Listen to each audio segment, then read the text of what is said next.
Hello friends, you are welcome to my YouTube channel basics A to Z. तो दोस्तों, आज हम लोग पढ़ते हैं आदर्श प्रारूप मतलब आइडियल टाइप। ये मैक्स वेबर का बहुत ही इम्पॉर्टेंट कॉन्सेप्ट है, आइडियल टाइप। जैसा आप जानते हैं, जब हम किसी को आइडियल मानते हैं तो उसकी की तरह बनने की कोशिश करते हैं। जैसे बच्चों के लिए स्कूल में टीचर कोई आइडियल होता है तो बच्चा उसको बहुत लाइक करता है और उसको फॉलो करना चाहता है। तो ऐसे ही मैक्स वेबर ने जो है कुछ आइडियल टाइप बनाए हैं, यानी कि आदर्श प्रारूप। और आइडियल या आदर्श किसको मानते हैं? जो समाज में मान्य हो, चीज़ें स्वीकार्य हों, जो समाज में लोग जिसको एक्सेप्ट करते हो, वो उन चीज़ों को आइडियल माना जाता है। जो नहीं स्वीकार्य हैं वो तो आइडियल नहीं हो सकती हैं। हाँ, किसी के लिए हो सकती है आइडियल, कोई अलग टाइप का कुछ हट। तो दोस्तों, मैक्स वेबर ने कुछ सामाजिक घटनाओं को या कुछ ऐतिहासिक घटनाओं को अध्ययन करने के लिए उन्होंने कुछ प्रारूप बनाए, यानी कि आइडियल आदर्श प्रारूप बनाए।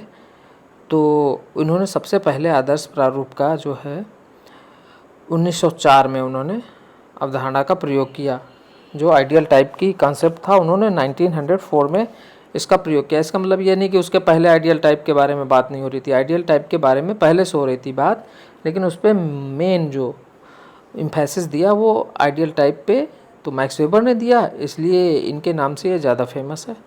तो वेबर ने जो है सामाजिक वास्तविकता को समझने के लिए उन्होंने कुछ ऐसा किया कि कुछ ऐसे नियम बनाए जाएं जो सामान्य या जनरल नियम हो, जो उस चीज़ में उसको अगर फॉलो किया जाए तो सब कहीं उसी तरीके से हो। तो ऐसे नियम, तो उन्होंने कहा कि सामाजिक वास्तविकता को समझने के लिए, उसके बारे में सामान्य नियमों को जानने के लिए इस कॉन्सेप्ट का उन्होंने प्रयोग करा।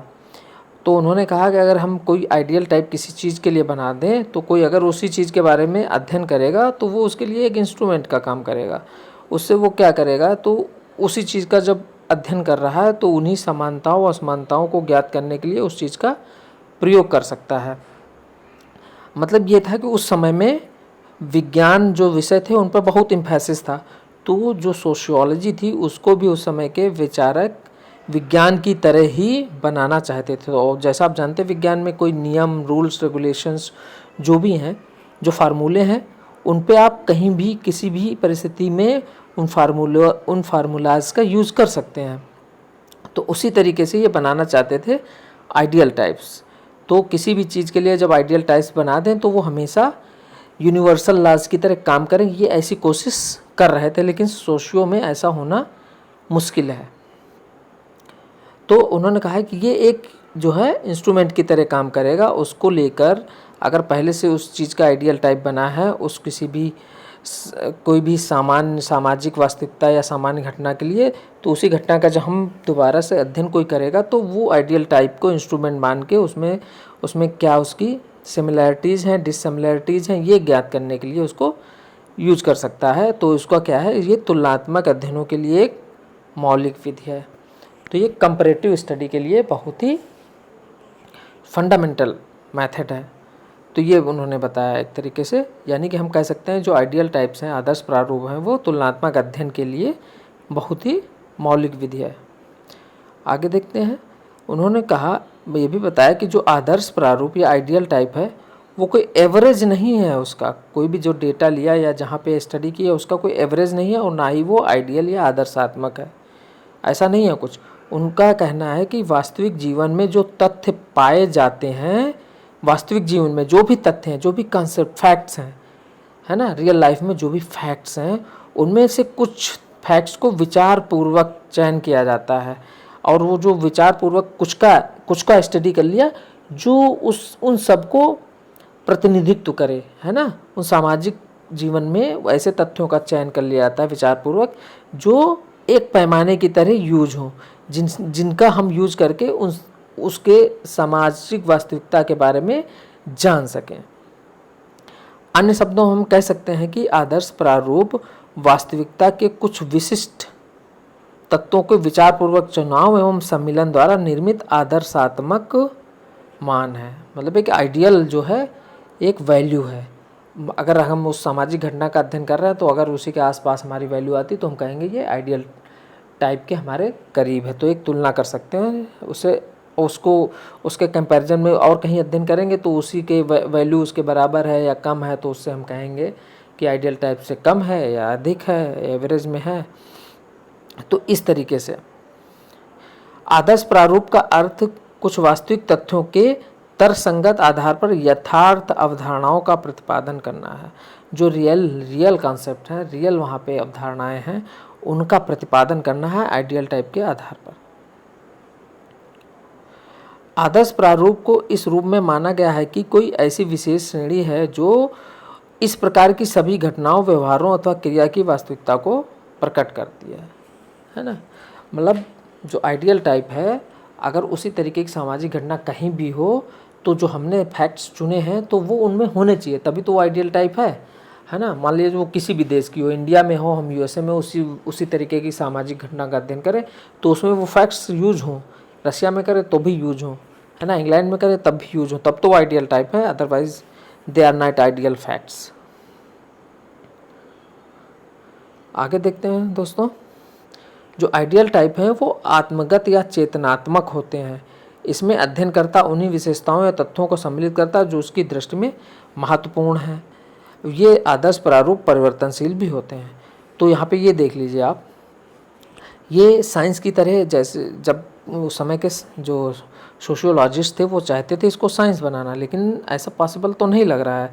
साइंस में कोई फार्मूला है अगर, है ना, तो वो बदलता नहीं है, सामाजिक परिस्थिति या देश काल परिस्थिति से बदलता नहीं, वो वही रहता और उसको उस रूप में यूज करने पे हमेशा वो एक जैसा मान देता है।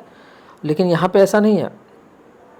यहाँ पे जो आदर्श प्रारूप बना रहा है उस अध्ययनकर्ता पे, उसकी विशेषताओं तथ्यों को वो अपने हिसाब से, जिस तरीके से उसका नॉलेज है, उस सामाजिक वास्तविकता को लेकर उसके कुछ बायसनेस होगी, उसके बारे में उसका कुछ नॉलेज होगा, तो उसी से रिलेटेड वो उस तरीके के ही फैक्ट्स का जो है चुनाव करेगा। अगर उसी की जगह कोई और है जिसको मतलब उससे अधिक नॉलेज है या ज़्यादा ज्ञानवान है या कम ज्ञानवान है, तो वो अपने, अगर उसका आइडियल टाइप बनाएगा तो हो सकता है वो कुछ और फैक्ट्स चुने। तो इसका मतलब यह है कि जो आदर्श प्रारूप हैं वो अध्ययनकर्ता के विवेक पर भी आधारित है, आत्मगत या चेतनात्मक होता है ना। और ये आदर्श प्रारूप परिवर्तनशील भी होते हैं और सामाजिक घटनाओं के बदलने के साथ साथ बदलते भी रहते हैं। मतलब देश काल परिस्थिति अगर बदल जाएगी, है ना, तो आदर्श प्रारूप को भी बदलना पड़ेगा, है ना। हमारे ट्रांसपोर्ट के बारे में ले लीजिए, कुछ भी है, या पुराने ज़माने में कैसा ट्रांसपोर्ट था, तब क्या था, अब कैसा है, तो अगर आइडियल टाइप से उसके बनाए जाएंगे तो बदल जाएगा। जैसे मैक्स वेबर ने ब्यूरोक्रेसी का दिया है ना, मैक्स वेबर ने ब्यूरोक्रेसी का दिया है, तो ब्यूरोक्रेसी के जो मेन फैक्ट्स उन्होंने चुने हैं वो आज भी हमें संदर्भित लगते हैं। जैसे उन्होंने कहा कि ब्यूरोक्रेसी जो है उसमें जो निर्वैयक्तिकता पाई जाती है, मतलब व्यक्ति को अपना पर्सनल नहीं उसमें देखना होता, जो रूल रेगुलेशन उसके हिसाब से काम करना पड़ता है, और उसमें लेबर ऑफ डिवीज़न दिखता है, और उसमें जो एक हियरार्की होती है पद सोपान की, ये ऑफिसर इस पोस्ट का है, ये ऑफिसर इस पोस्ट का है। फिर उसमें कुछ लिखित नियम भी होते हैं कि ये इनके ये पावर्स हैं, इनके ये पावर्स हैं, और कुछ लिखित परीक्षाएं या एग्जामिनेशन वगैरह होता, उसी के आधार पे चुन के व्यक्ति वहाँ पहुँचता है। वहाँ पे एक डिसिप्लिन भी मेंटेन करना पड़ता है ना, ऑफिस डेकोरम वगैरह होता है, और उसमें सैलरी भी मिलती है और प्रमोशंस वगैरह भी होते हैं, और उसको फिर बाद में रिटायर होने पे पेंशन वगैरह भी मिलती है। तो ये ब्यूरोक्रेसी का जो एक उन्होंने फैक्ट्स चुने, जो कि मैक्स वेबर का बहुत ही इम्पॉर्टेंट है ब्यूरोक्रेसी का, है ना। ब्यूरोक्रेसी का जो आदर्श प्रारूप है बहुत इम्पॉर्टेंट, इसको हम पब्लिक एड में भी पढ़ते हैं। आगे देखते हैं दोस्तों, वो कहते हैं कि जो आदर्श प्रारूप है उनका अध्ययन में प्रयोग करना चाहिए ऐसे का जो नियंत्रित, शंका रहित और प्रयोग सिद्ध हो, है ना।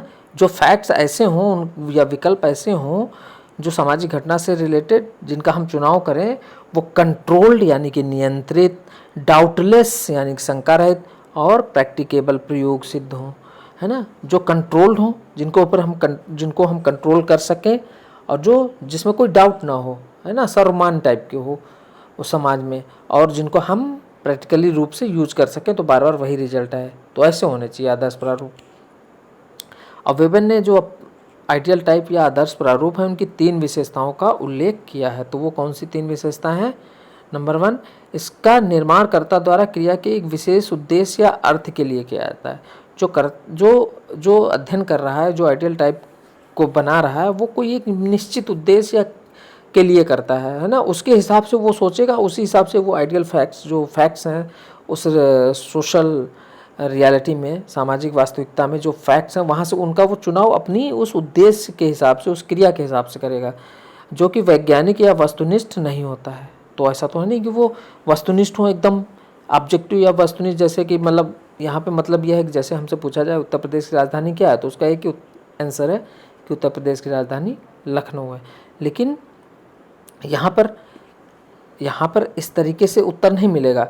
जो उसका क्या काम है, जो अध्ययनकर्ता कार्य कर रहा है, उसका उद्देश्य क्या है, उसकी क्या क्रिया है, तो उसी हिसाब से वो फैक्ट्स चुनेगा। तो वहाँ पे फैक्ट्स में वेरिएशन हो सकता है अध्ययनकर्ता के हिसाब से।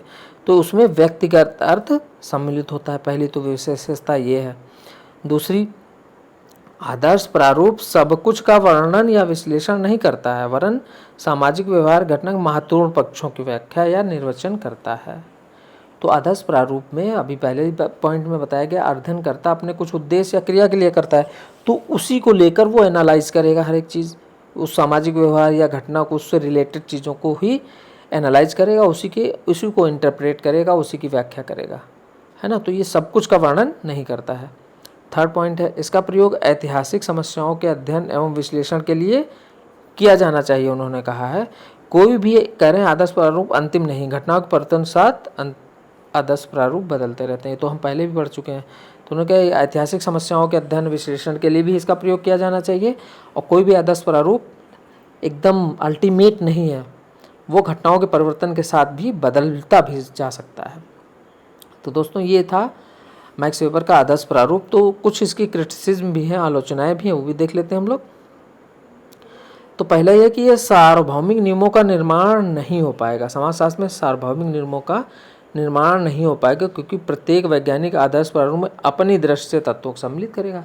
जैसा अभी हम पढ़ चुके हैं, जैसे मैक्स वेबर ने भी कहा है कि जो कर्ता अध्ययन करता है वो सब कुछ का वर्णन नहीं करता है, वो अपनी कोई उद्देश्य क्रिया के हिसाब से फैक्ट्स चुनेगा, तो वो आदर्श प्रारूप उसी हिसाब से होगा। और उसके पहले हम और भी पढ़ चुके हैं कि इसका केवल तुलनात्मक अध्ययनों के लिए ही प्रयोग हो सकता है, क्योंकि कोई जो आइडियल टाइप बनेगा उसको इंस्ट्रूमेंट मान के जब कोई नेक्स्ट बंदा कोई अध्ययन करेगा, तो उसके कंपैरिजन में जो उसके रिजल्ट आएंगे, तो उसके कंपैरिजन में देखेगा या तो उसके बेटर हैं, या तो उससे कम है, या उसके बराबर है, या इक्वल है। तो एक तुलना है ना, कंपैरेटिव, यानी कि सिमिलैरिटी डिससिमिलैरिटी ये होगी। तो ये तुलनात्मक अध्ययनों के लिए है। इसमें हम किसी वास्तविक घटना आदर्श प्रारूप के पाई जाने वाली समानता और भिन्नता ही ज्ञात कर सकते हैं, बस। तीसरा इनका क्या है कि आदर्श प्रारूप के आधार पर करें हम घटनाओं का अध्ययन, तो जो अनुभवों पर आधारित अध्ययन है उनका क्या महत्व रह जाएगा। मतलब किसी ने हमारा आइडियल टाइप बना दिया, हमने उसको एज ए इंस्ट्रूमेंट लेके अध्ययन कर लिया, तो जो हमारे अपने अनुभव हैं वो तो हम नहीं यूज़ कर पाएंगे, है ना। या कोई और है, हमारे एक्सपीरियंस हैं या इमेजिनेशन, उन सब चीज़ों का यूज़ वहाँ पे नहीं हो पाएगा। तो अगर आइडियल टाइप बना हुआ है तो वहाँ पे थोड़ा रेस्ट्रिक्टेड माइंड भी हो जाएगा आदमी कि ये आइडियल टाइप है, उसी के हिसाब से चलना है। तो ये थी इनकी क्रिटिसिज्म। तो दोस्तों आई होप आपको मैक्स वेबर का आइडियल टाइप या आदर्श प्रारूप समझ में आ गया होगा। Thank you friends.